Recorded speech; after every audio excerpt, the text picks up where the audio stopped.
You're listening to the Crowdfunding Nerds Podcast, a podcast that will help you succeed before, during, and after your crowdfunding event. And now, here is your host, Andrew Lowen. Hey everybody, it is Andrew Lowen with another awesome episode of Crowdfunding Nerds here. I am joined as always by sexy, somewhere in Ireland, possibly Sean, and Rick. Thanks. Rick. I feel so special. The man currently known as Rick. Yeah, we actually said where Sean was, but apparently we got that blocked, and we're not allowed to say specifically where in Ireland he's at. It's a form of He's somewhere in Ireland between the top and the bottom of it, but it's not that big, so I mean, you could probably find him anyway. Yeah, someone named I'm in the Skerrigs. Sean in Ireland. Just look for the sexiest man that's under 5 foot tall in Ireland. I don't know how tall he is. Aren't they all under 5 foot I'm tall? making up like Let's get into our topic at hand because it's an interesting one. I am 48 hours, well, I guess 50 some odd number less than 7 days into my Kickstarter campaign. And yeah, we're having a lot of fun. Normally in these episodes, we let Andrew talk about himself and just keep going. And, sometimes, I know some of you just get sick of that. So today we're going to be asking him questions because there's a lot going on in his campaign. This is really interesting because this is also Andrew's first Kickstarter campaign, even though our company actually does Kickstarter marketing. So we got some interesting point of views from Andrew that we're going to go over with today. And I got a lot of crazy questions, and he's probably got a lot of personal insight. So let's just start off with, how do you feel right now, Andrew? So we're on day 3. Looks like you're just shy of 170,000. You'll be 170,000 probably in a few minutes. Dollars raised. Yeah, I mean, I feel awesome. It outperformed my expectations. It fast exceeded my expectations. I was watching, so I went live on Facebook and I went live in Discord during the launch of our campaign, and I spent about 2 hours just like talking about stuff and answering questions and other things like that from people. And we funded in 8 minutes. I watched the campaign go, like, before I was even able to look, we had raised $15,000. And then by the time I actually loaded the page, we were close to $30,000 funded or raised. And then it was the 8th minute that we crossed 39,000. And we went to, when did it finally start to slow down a little bit? Right around $80,000 to $100,000. Maybe it was $120,000 by the time it started to slow a little bit. It just rocket shipped. And I was just not prepared for how successful it would be. I came up with these pledges. I had this idea that we have some people who really wanted to support the campaign and also wanted to, get these really awesome rewards. They were, so I called them the Angel Investor Pledge and the Archangel Investor Pledge. Angel Investor was basically $750, and you got custom painted minis, and in addition to like the all-in stuff.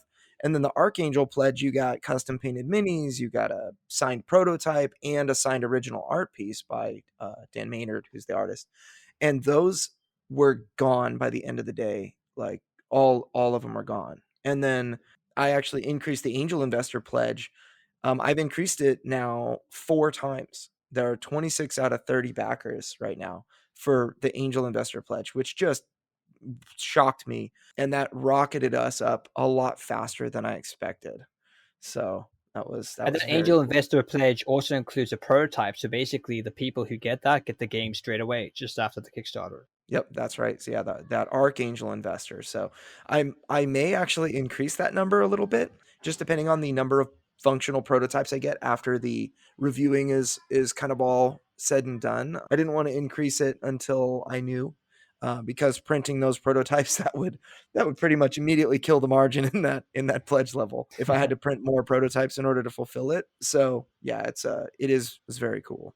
Your funding goal was $39,000. Where did you come up with that number? So with our manufacturer, I looked at 1,000 units was the minimum number that we had to print. At 1,000 units, it was roughly $28 per game. For those of you that are not familiar, you're going to need to multiply that number by probably 5.5 in order to get a number that you could actually sell at retail. And so that would be, obviously very unpalatable.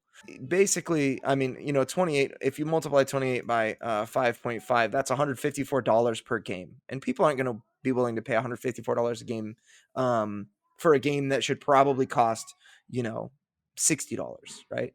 And so that was the base pledge. I would be able to fulfill the game for that pledge. So it was $39,000 because we had mold costs for miniature sculpts. We had the minimum order quantity that they needed to order, and we had a buffer, a margin for our games. But we would lose money if we only raised 39,000. However, it was a risk that I was willing to take. So the actual break even point for Deliverance was about $100,000. So if, like I said, if we only raised $39,000, we would have printed it. But to see it crack $100,000 in the first day, it just validated I guess the hypothesis that I made, that I was willing to stake my future on, was that people wanted this game. And it was really great to see that validated. Now, when you say break even, does that include the art, or is that just break even the game produced? If you include all of the art, it'd be even a little bit higher than that. But I would say there's, with art, you have to sink a little bit of money in order to figure out all the things you need to figure out. And when I say art, I also include graphic design in that.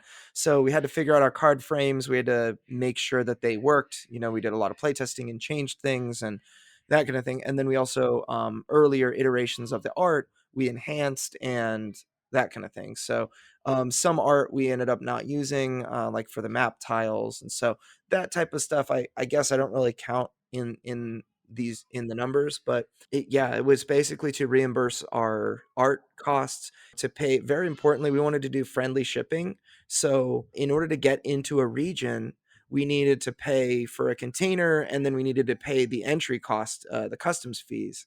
And so all of that was kind of factored in. But yeah, so now that it's well past that, we're going to be able to actually fulfill this thing across the world. So feels, and we're going to be able to do it profitably, which feels good. Now, this Kickstarter wasn't just like a slap it up and then click the go button and off to the races. How many, for those who don't know, how many years have you invested in this before you hit the launch campaign button? I put 5 years into this. It was actually 5 years and 8 days. 5 whole years. I think 2 of those years I was just like, just get it going. How much prep do you think someone should, like, would you recommend to someone if they are starting a game? How much prep time should they have for pre-marketing and developing the game? What would be like an average time frame before launch? For most of our clients, actually, they make their games. They have oftentimes most of their art done or a lot of their art done, and then they come to us and like, all right, we're ready to go to Kickstarter. And they when they say they're ready to go to Kickstarter, it's like, all right, we're ready next month to go to Kickstarter, or this month or whatever. And I always recommend 2 months for, like, basically for Facebook marketing, for the way that we do it, our virtuous cycle system and everything that we need to set up. That usually takes, from the time that system is finished and ready to go, we have a landing page, they have emails and whatnot all planned out. We need 2 months. I started the actual the Deliverance marketing hustle in March.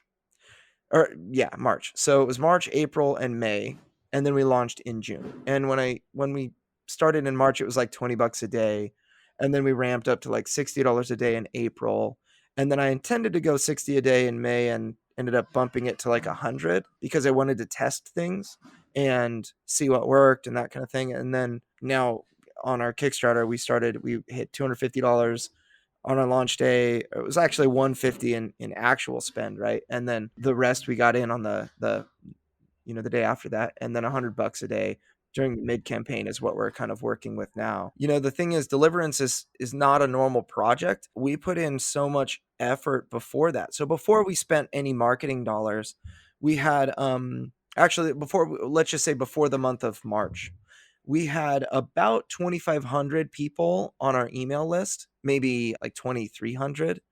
And that was built almost entirely through organic advertising, just contributing in Facebook groups, going to conventions and demoing the game at my local game store and other things like that. We did spend $600 one time, just over a year ago, when coronavirus hit. Everyone canceled their Kickstarter campaigns, and I found that advertising was really inexpensive. So we just like punched it with $600 and ended up earning about one person per dollar onto our email list. So that was kind of cool. So we added like 600, maybe it was 650 people during the month of April. And then we did like $21 of advertising before that, like I boosted a post for $21 one time. But everything was entirely organic. And that's really what I think separates Deliverance as a first-time project. One of the things, that I think would be like, if you wanted to replicate the successful formula that we've shown with this project, you need to find a way to build a community and get them to share your stuff and get excited about your project and build organically. There's no amount of money that you can pay that will outperform rabidly excited fans, per dollar. So Andrew, what was the open rate of that? We're live. Go to Kickstarter now. Email. What was the open rate for that launch email? Let's see, roughly 4,296 people on our email list right now after the launch. So we added close to 2,000 people in from March to May, and then or I guess March to like beginning of June. The Deliverance is live on Kickstarter. Got a 33.3% open rate. It got a 15.8% click-through rate. Now, I didn't send it to all 4,300 people. I sent it to a group of those people that were engaged. So if I'm looking at the email, it was sent to anybody who had ever opened a campaign that I had sent out, anybody that was added to the email list in the last 100 days, and anybody that had, I guess that's pretty much the two things. But it wasn't the only email that we sent. We had about 1,200 people open it, 565 people clicked. That was a huge source of backers. We had a bunch of backers from that. So will you send another email out to the people who haven't seen that email, or to encourage them to back? Yeah. So actually, our strategy just in general, what we always tell our clients to do is and by the way, it's funny because here I am working, we have our clients that actually pay us. And then here I am working on this project, like trying hard and trying not to miss deadlines and things like that. And so I sent out like the May newsletter was kind of the last, newsletter before the Kickstarter launch. So that was sent on like the 29th of May. Then I resend our emails once. So I resent that on June 2nd. So that's like 3 days later, to the people who had not opened, who had received it but not opened it. Then Monday, June 7th, which is the day before our Kickstarter launch, I sent out a 24-hour reminder. This is a really important, I think, a really underutilized asset. So many people are afraid to email their list too often. I sent out a 24-hour reminder email, and that actually had a higher open rate than my live on Kickstarter email. So, which is 33.9%, 1,204 opens. It had a 13.1% click-through rate. 465 people actually clicked, and they all went to the preview page. So I had the May email that I sent out that all together, if I add all the numbers for May, we had right around 1,500 people with the resends open the May email. So 1,500 people roughly got the Kickstarter link, the landing page that's like, here's how many followers you have. Press this green button to follow, and that's all you get to see.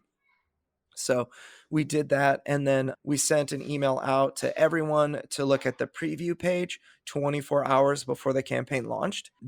So part of my strategy was I wanted everybody to know what it is that I guess I wanted everyone to know exactly what to expect during the launch of Kickstarter. I didn't want anybody to be like, I'm so excited about this. Whoa, the price is $89. I did not want that to happen. So I wanted everybody to know what, the deluxe edition's $89. It comes with all the stuff, and all in's $149. And don't be surprised, because I'm telling you now so that you get to know.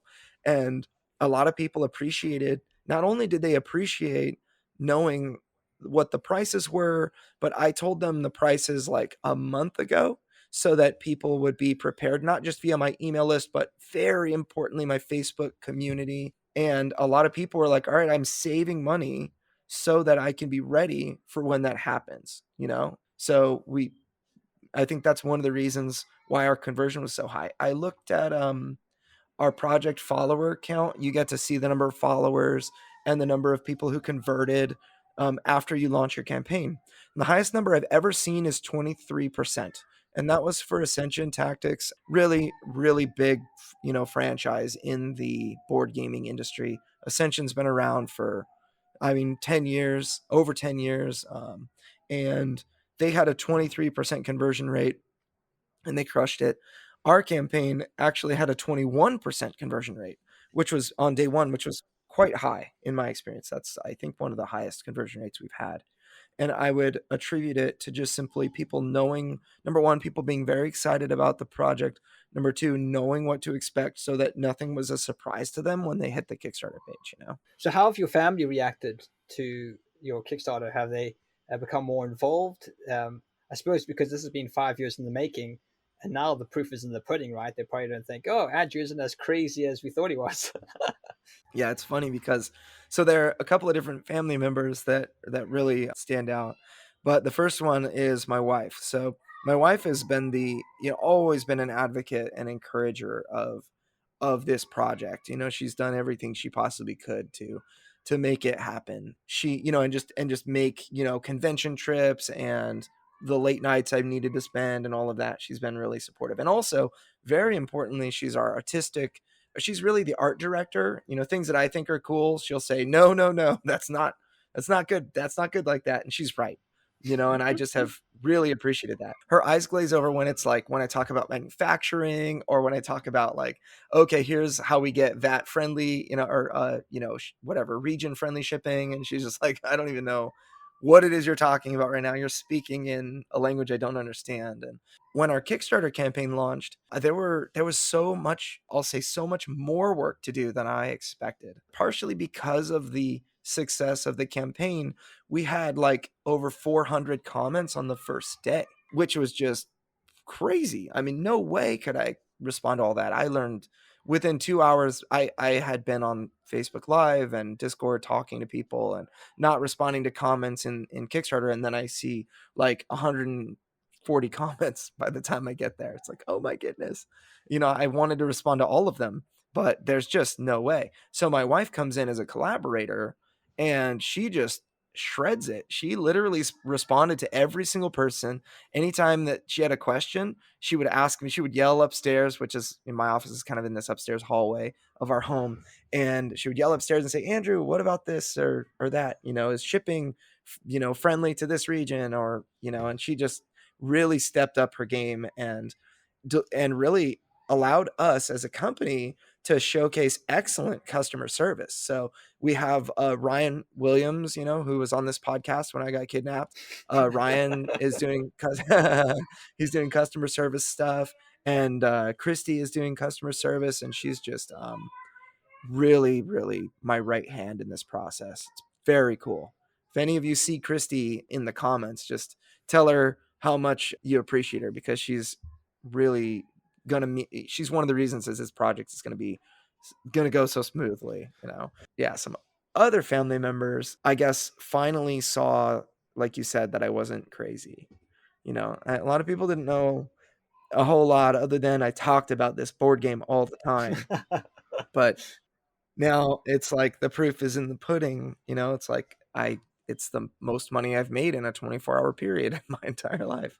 It's like more money than I've ever made in an entire year by myself, right? It's like, yeah, maybe our company revenue is higher, but that's like split into so many things. The pie is like tiny, and by the time it gets to me, it's way less than what we raised on day one. Speaking of day one, let's talk about your launch. It's a bright and early morning day for us on the West Coast. It was a little bit towards the almost the afternoon on the East Coast, and all over the place, depending on what time zone you were in.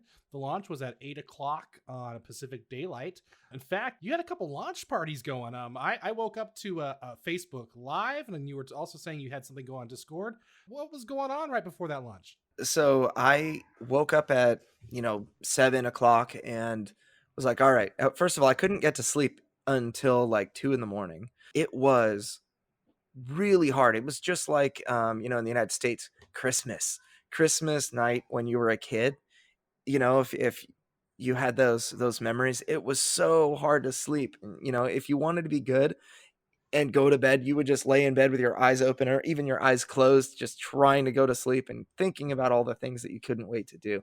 That was me on the eve of launch day. So I got 4 or 5 hours of sleep and woke up and was like, all right, let's do this. And I washed my face and did all the morning things and just felt like, all right, and I actually didn't publicize that I was going to live stream until the morning, like maybe 7:30 in the morning. So like, I'm going to go live here at like 7:45 so that, I can live stream the launch. And if you all want to join me, I'll be on Discord and then I'll be in Facebook Live. And then everybody just jumped on. We had like, 50 people in Discord, and we had at any given time, there were like 30 to 40 people watching, 30 to maybe 25 to 50 people watching on Facebook Live at any given time. And so I just went on and talked, and people just showed up. They were all excited. And I was, I got to answer questions and talk to people, and just fans were really excited. And they were all just saying, pre-congratulations before it goes live. And it was really a memorable moment. And actually it'll be something that, it's tough because you run the risk, if you have a small, like a small audience that you're not sure if they're excited or not, you run the risk of having like, one person watch you and it's your mom, for your Facebook Live and all that. But I really think that it's worth it. I'm gonna start recommending that to clients. It's like, when you go live, make sure that you're on Facebook Live and in your Discord, like engaging with your community that you built. And let's do this. It would be weird if, and again, it's a risk. You run the risk of, like, what if you don't fund very well? What if you're disappointed by the results, and that, people will see that on your face when you're alive, right? And so, it is a risk, but I was just, I guess I purposed in my heart. I didn't know what results we would get. I thought we'd fund and everything, but it was fun to have that memory that I'll get to look back on. It's a live video that I'll get to look back on. And on top of that, I think it sort of caused a little pandemonium, because you had people fighting over who was going to be the first backer of of Deliverance. I remember people like, I'm refreshing, and then like, oh man, I only got number 8. I didn't get who got number 1, and of course people are just going crazy over this. It reminded me of like getting a boarding pass at Disneyland. Those boarding passes, for those special rides, like they go like in like 3 seconds. So you have to be like, make sure you're right on You got time. number You have to 8? hit what? Did you get number 8? I did not get number 8. Someone got number 8. But you beat me. No. No. Sean, tell them about your experience. What you were doing. I was like the early dog, because it was like 2 o'clock my time, so there's no problem for me. I was wide awake. I'd been at the preview page, so I knew exactly how far to scroll down to hit that the all-in pledge that I wanted to get. As soon as it went live, I went to the page, scrolled down, hit the button, and because I think my internet's a little bit slow, so it's kind of loading. It's like, hurry up! And it's like, congratulations, you're like pledge number 10. It's like, ah! So what I imagine is like we all did it around the same time, and like the milliseconds really just made the difference there. So dodgy Wi-Fi, I should have used Ethernet or something, plug myself in. I don't know. It's just, I think the first 50 pledges came in immediately. What I did was on Discord. So it actually reminded me of the first time I ever tried to buy tickets for BLIZZCON. It was the first BLIZZCON that they ever had. And that's actually pretty close to my house. It's in Anaheim, which is maybe, let's say, 2 hours north of where I live in San Diego. And, with traffic and all that. So it was myself and then 3 of my buddies. And one of us had to buy 4 tickets. So we were all on like voice chat together and refreshing, and we were all ready. We knew what to do. We knew like everybody's going to get caught because they might have made an account here, but they didn't add their credit card information yet and all that. So we had done absolutely everything that we possibly could in order to make sure we had an account. And I just remember as soon we were refreshing every 2 seconds or 1 second. And as soon as we saw the button light up, we all just pressed the button and then punched in what we needed and then hit the next screen. And then the loading wheel of doom just began. The whole site crashed, right? And my one of my buddies actually got through and got the tickets. It was just an incredible experience and all, but it was crazy that Deliverance was the cause of a mini version of that. Let's talk about the stuff that you thought didn't go right, and things like, let's just talk about that. What didn't go well, Andrew? Sure. So, first thing is, I developed pretty thick skin from a lot, everybody. It's funny because somebody brought this up earlier today that there's another game with the subtitle of Deliverance. It's actually Ascension Deliverance. And he's like, I've never heard of the reference to the Banjo movie, with that game, but I have a lot with this one. And it's, it's just like, yeah, I think that people are just, they're just trying to be turkeys. They're not really like being extremely malicious, like, die in a fire banjo, joke. It's just like they're being, one step above silly. They're kind of being trollish, but it's not really bad, So over the years, it's helped me develop some thicker skin for just trolls and criticism. In addition to, of course, my gamer days where everyone trolls. But when we launched, we had some trolls, like highly dedicated trolls that are, still up to their typical antics. However, I think a couple of them got tired of you, because I was looking today at the comments and they haven't responded yet. So either they had to take a long nap after all their trolling, or they sort of got tired of you. But yeah, keep talking. What kind of tactics do you use when you get a troll like that? So it's funny because I as a person, I want to respond in one way, but as a company representing a company and the game itself, I know that if I respond to the troll himself, that I will lose so really it's not about responding to the troll. It's all about talking to the other people that are watching the conversation. So they're not necessarily gonna talk or let you know that they're there, but they are going to judge you based off of how you handle this troll and what you say to them. So I keep all of my conversation in mind with with that in mind. There's a the chips. Nacho, where are the chips? Are you like wrapping a present? Are you eating chocolate, or it's like chips or something? It's just really distracting. Oh, is that me? Vic, Do I have the wrong? that's hilarious. Yeah, I think you got. Do I have the wrong That was microphone so on? funny.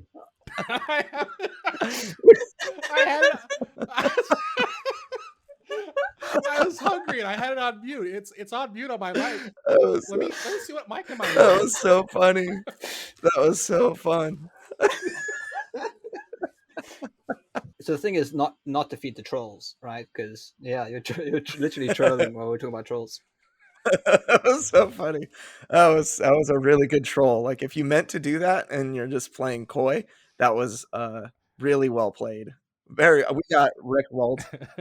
No, Got rolled by Rick rolled. web cameras should not come with microphones. I know. So what I didn't really expect was this. My mom got trolled, and my mom started trolling other people. It was really weird. Did not prepare for that or expect that. And now my company name is Lowen Games, my publisher company, and my mother has the last name Lowen, and so it's one of those things that she was representing my company unintentionally. So what happened was somebody started to be a real turkey. Somebody named Don't name them, because that's just going to fuel them. That's going to give them what they want. So he who will not be named. oh, you're right. Oh my goodness. So some guy, we'll call him he who shall not be named, started to troll my mom, and my mom just kind of fed into it right away. And if you feed trolls, they tend to grow and get more powerful, and they get more hungry. What was weird was this guy was just like, he would send me private messages saying like, your mom's being stupid, and like, and it was just like, dude, whose side do you think I'm going to take? Yours or like the mother who birthed me, but he just didn't get it. And I was like, all right, I need to be emotionally intelligent here. I can't just pop off on this guy and be like, well, I'm banning you from this page and whatever. So the first thing I did was I called my mom on the phone. I was like, Mom, you don't understand the way trolls work. Let me teach you. And I basically mansplained what trolls were and how. And she was like, oh, okay. I'm gonna stop responding to that guy. And she actually went a step beyond it. I was really proud of her. She apologized. She said, oh, I'm sorry, I didn't mean to like offend you or whatever. And then what did the troll do? The troll said, that's not acceptable. I do not accept your apology. And you need to do this and that. It's not a real apology because blah, blah. And it was like, okay, what we're going to do, the strategy is to ignore this person. And I told my mom, if they send you a private message, do not respond to them. I guarantee you they will immediately screenshot your conversation and post it everywhere for the world to see. So your private message is never private. And by the way, that's a lesson for everybody out there that you can easily just, a private message can be post on Board Game Geek, can be post on a Facebook group, can be post anywhere. That's why they're called DMs, because it's like direct message. It's not a private message. Exactly. Mind blown. I thought DMs were dungeon masters. It's funny because I'm old school, so I'm used to PMs, private messages, which you use like this is said, end-to-end encrypted. Private. There's no such thing as private in this world anymore. Yes. At least not in America. But yeah, so whenever I heard everyone kept saying DM me, and I'm like, you want to be a dungeon master? I was confused for a while. Yeah. I mean, that's what you used to do it in like World of Warcraft. It wasn't like too long ago that it was really, I think Twitter started the DM. Hey, whisper me. Whisper. What other challenges and obstacles have you faced in these first 48 hours on Kickstarter? Well, the first thing is that we had a really fantastic day one. And on day two, I was invited. So actually, I was invited a couple of weeks ago to join the Babylon Bee for their weekly podcast. They do like a video podcast, an audio podcast, and it gets 30,000 downloads an episode. And then, a bunch of video views and stuff like that. And it was specifically to talk about Deliverance. And I'm like, I don't care what podcast it is. If you get 30,000 views, I'll be there. All of Wednesday, so the day after launch, I was out. So I did morning stuff. I tried to set my wife up for success, who was going to update our Kickstarter page with stretch goals. Stretch goals were going to be knocked down and everything. And it was like, all right, this is going to be great. I gave her all of the images that she needs in order, like the stretch goal with the locked icon, the stretch goal with the unlocked icon, new stretch goals to add, so on and so forth. And I was like, all right, she's fully prepared. Well, after I left, this is like probably about 10 in the morning, maybe 9:30 in the morning. I had to leave. And we spent the entire time I had to drive up north like 2 hours to like basically somewhere in North Riverside County. It's like an hour and a half. And and that the entire time I was on the phone with my wife teaching her Photoshop. It was rough. It's like, all right, you got this. And like as I finally found the place, I parked, and she was like, oh, okay, I think I have all the things. I'm like, perfect timing, And so we ended up, separating, and she was like at the helm, doing all the things.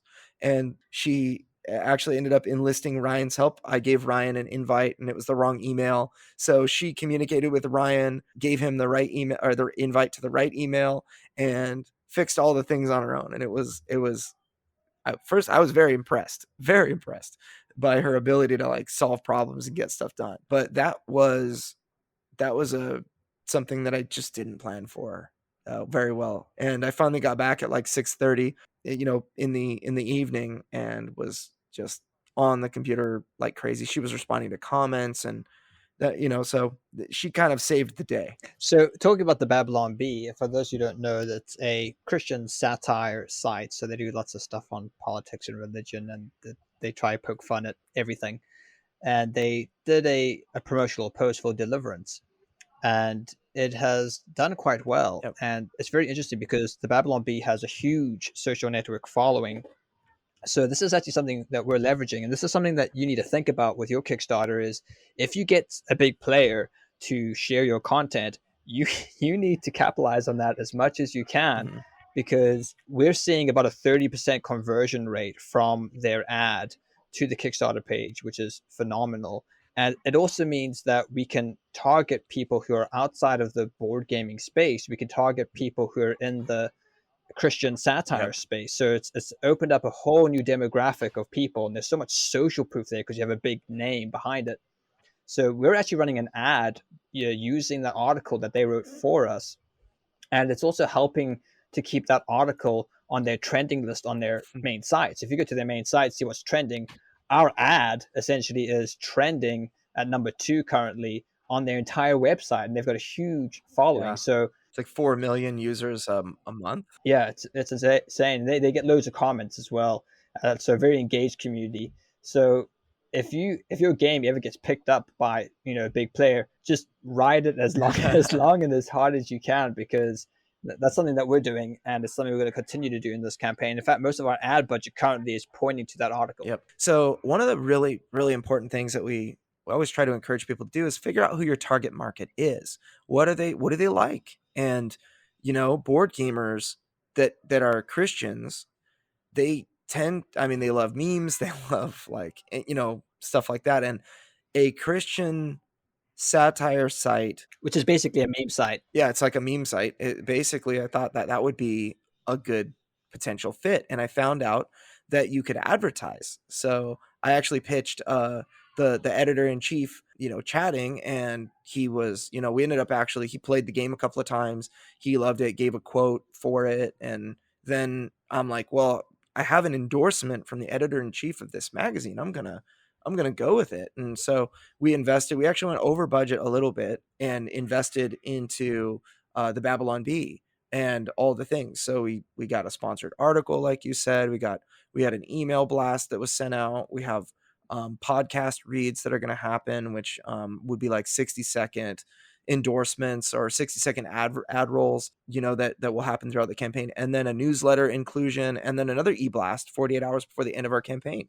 So it was like we put a significant effort to not only, and then I did a full podcast, which is for their most dedicated subscribers, which was a real honor. That didn't cost me anything. It was just a treat to be able to do that. So it's just the subject matter really interested them.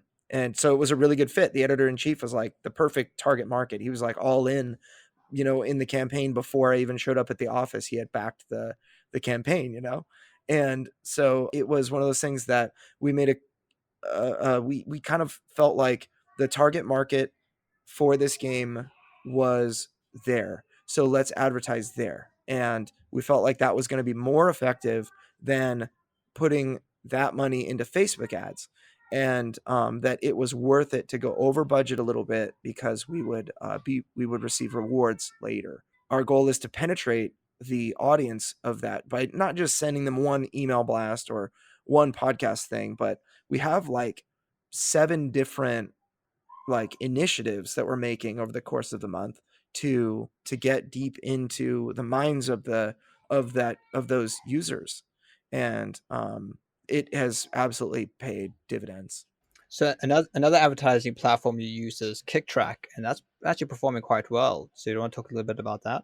Yeah, so KickTrack is a website that a lot of people will use to look at what's hot and trending on Kickstarter. It's KickTrack, TRAQ. So I got a site skin, which looks really cool, actually. And then in addition to that, we have what we call what they call the general rotation. So the ad that is kind of at the top of the website is like a general rotation, which you'll have other board games there. And then I believe there's like a homepage takeover, like there's an ad like on the homepage that gets the most views right next to their top 10 list. And that's going to be big. Yeah. So it was something that was not very expensive. I mean, a general rotation is like $140 for 14 days. The homepage takeover, I can't remember what the numbers are right now, but like all in all, with all the things we did with KickTrack, it was like $700.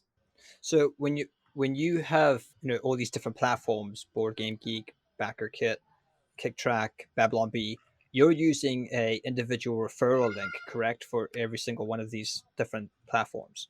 Yeah, so we want to know how they're performing. So we look at, well, there are two types of referral links. One is a referral link that you can generate from Kickstarter.com, and depending on how that link is, well, I guess depending on where you place the link, sometimes Kickstarter will take credit for some of those things. Other times, and again, it's just my gut feeling, not necessarily something that I can prove beyond a shadow of a doubt. I know we've covered that on earlier podcasts, like the percentage that Kickstarter says they made for you versus the percentage that's actually, comes in, which, by the way, Deliverance, Kickstarter says roughly 58% of the pledges that we have right now, Kickstarter is crediting to itself.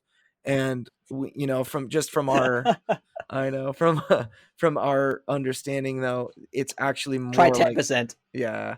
Well, it's, I mean, there are a bunch of people who found the games through advanced discovery, tabletop games discover, recommendations, other things like that. And, other things that are completely our credit, like, for example, the push notification, that's Kickstarter's system. So that the functionality allows us to, store, it's a bank that we can store people. So I'm not saying that Kickstarter is useless. It's far from it. It definitely is better than GameFound right now as far as the amount of traffic that it can bring to your site and whatnot, and it's really helping. But yeah, it's definitely not brought in 60% of what it is that we've done. Probably like 30% maybe. When it comes to all of those different platforms, what's Kickstarter sort of telling you it has moving the needle the most? Has it been the Facebook ads? Has it been the Babylon Bee article? Has it been KickTrack? What's sort of bringing in the best return? So the number one thing by far is the Deliverance email. And so there are three. So this whole concept behind the virtuous cycle, that whole concept is you build an email list, you build a community, and you kind of connect those so that people that are on your email list can cross over into your community, and then vice versa. The people in your community can join your email list, and you're more likely to, they're more likely to see stuff when it's, when it comes time. So by the time you launch your Kickstarter, they'll see your Facebook post, your Discord announcement, your email blast. They'll see like the push notification from Kickstarter and all sorts of, their friends backing and whatever, right? So there's this like a huge amount of like coordination. But the launch email has by far the most number, or the greatest number of pledges. And then the project preview link, which is actually also the launch email, has a ton. So, and then our Facebook group, and then the Babylon Bee blast is and post is pretty popular. But yeah, it's very, very much a, like the core of that was the email and the community, the email list and the community that we built by far. All right, and that's all the time we have for this week's episode of Crowdfunding Nerds. We're gonna have to send Andrew back on his way to Kickstarter. He's got a lot to do this week. This month actually. We're gonna send him back so he can read those trolling comments. And speaking of trolling, I would like to personally apologize in case this makes the cut. I accidentally With was Cheetos. trolling Andrew while he was talking about trolling during the podcast. Let me just with Cheetos, but let me just quickly explain here. So we use an online software tool for recording these podcasts, and we do that so that way when we have guests, it's really easy. We give them a link, they get on, they don't have to do anything. It does it all on the website. And when you connect, it actually asks you what kind of microphone you want to use and what kind of video. It actually has video. What kind of camera you want to use. So I always click on my microphone I use for podcasting. And now I wasn't the only one at fault. I mean, it wasn't just me having the problems, because poor Sean, his microphone's been like blaring the whole time, and no matter how many times he turned it up and down, it was like the same blaring volume. So what we found out was no matter what you put in those boxes, it's always going to default to what you have on your Windows system, no matter what. So here I am, enjoying what Andrew was saying about trolling, and I'm like, you know what? It's midday. I need a snack. And so I politely turned off my microphone and started enjoying my lovely crunchy Cheetos. And apparently my webcam has a mic, and that was what it was defaulting to. So the whole time you could hear me crunching on Cheetos while Andrew's talking about people who are trolls. And then all of a sudden Sean just starts laughing like crazy. And I'm like, what's going on? So it was very embarrassing. It was my bad. That was extremely fun, though. I'm glad that happened. It was just super funny. If you'd like to listen to our other podcasts, visit us at crowdfundingnerds.com or on your favorite podcast player. We're everywhere. And you got about 2 weeks left. If you haven't done so already, you have about 2 weeks to invest into Deliverance the game on Kickstarter. My recommendation is go on to Kickstarter, get the deluxe game, enjoy it, have fun. So that's all we got this week. We will see you all next week, and stay nerdy. See ya.